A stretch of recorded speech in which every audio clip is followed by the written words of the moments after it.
Greetings and salutations, everyone. Today we are drawing Thor and talking about Thor Ragnarok, the movie.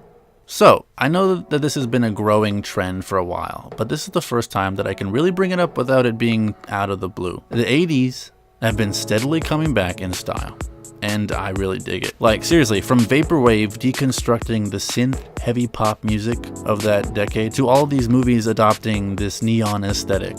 Some in dark, gritty ways, and others embracing that color and blowing it up to 11.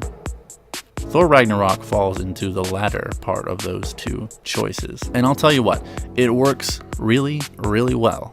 Allow me to go over the positives. The jokes and lines land very well, and that quippy style of dialogue from most Marvel films is not really as prevalent as I first thought would be in this film. The humor is more out there, like most of this film plays out to be, and I think that is a very good thing. A refreshing thing. My concern going into this film is that the humor, which is subjective, would be too out there for me, but this movie just confirmed to myself and a lot of others in the theater that we all have a really weird sense of humor, because a lot of the beats hit well, and they hit comfortably well. There weren't awkward laughs in the theater, at least from my knowledge, from what I could tell. We all had a really good time.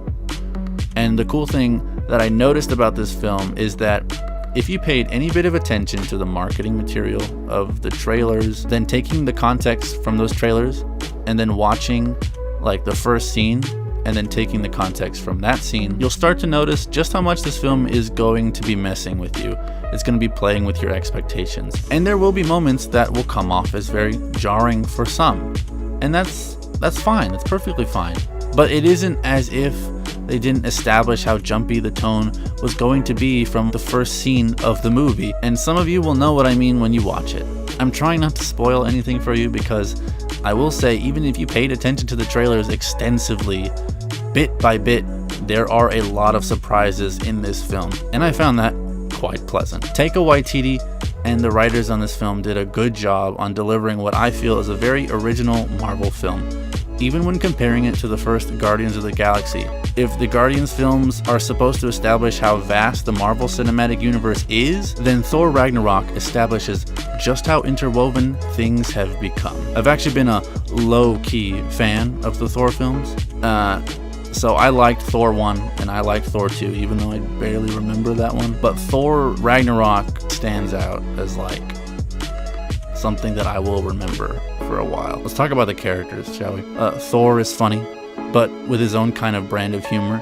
So he's not like a carbon copy of Tony Stark or whoever else. He really is his own character. And Chris Hemsworth is very charming. If you weren't rooting for him before in other films, then I mean by now I hope you are on Thor's side, because he's great.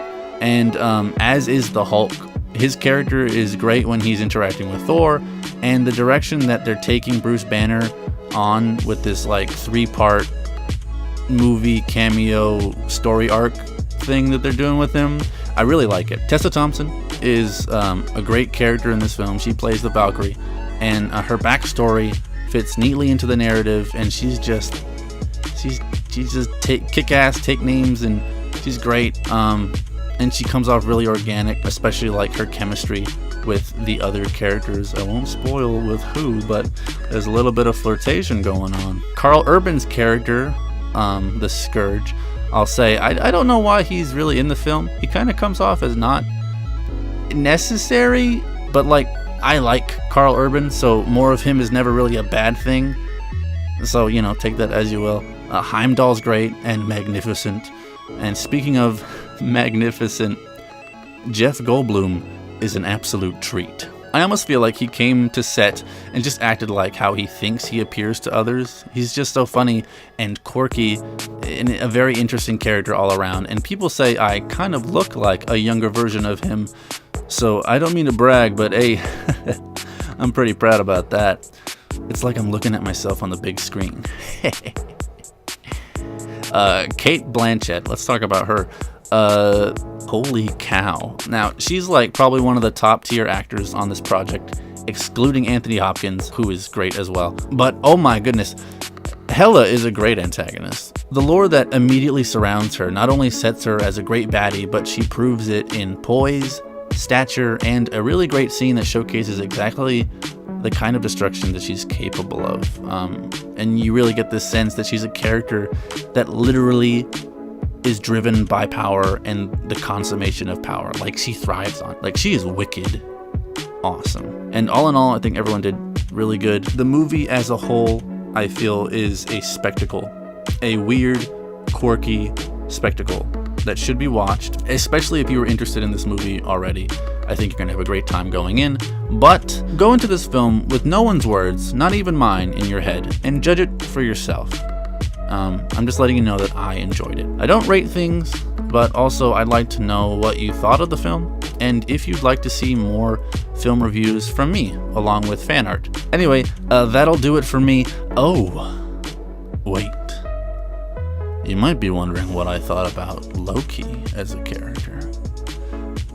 Well, I guess I was always a bit too distracted by Tom Hiddleston being on the screen to realize it, but it's very prevalent now what kind of a character Marvel is trying to make Loki out to be. He's a real, just dastardly, sniveling liar. Like someone you like, but you know deep down they're like no good as a person. I'm sure we all have people like that in our lives.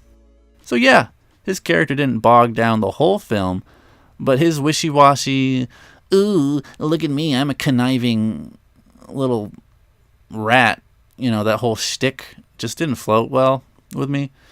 I always wanted him to be more capable than he ends up in these films. Oh, and some of the CG is a little prosthetic-y here and there, but I guess you could chalk that up to the whole 80s aesthetic. Ah, well, I like the movie. Leave a like if you liked the video, and consider subscribing if you want to see more vids just like this one. I'll catch you all next time, and as always, stay original.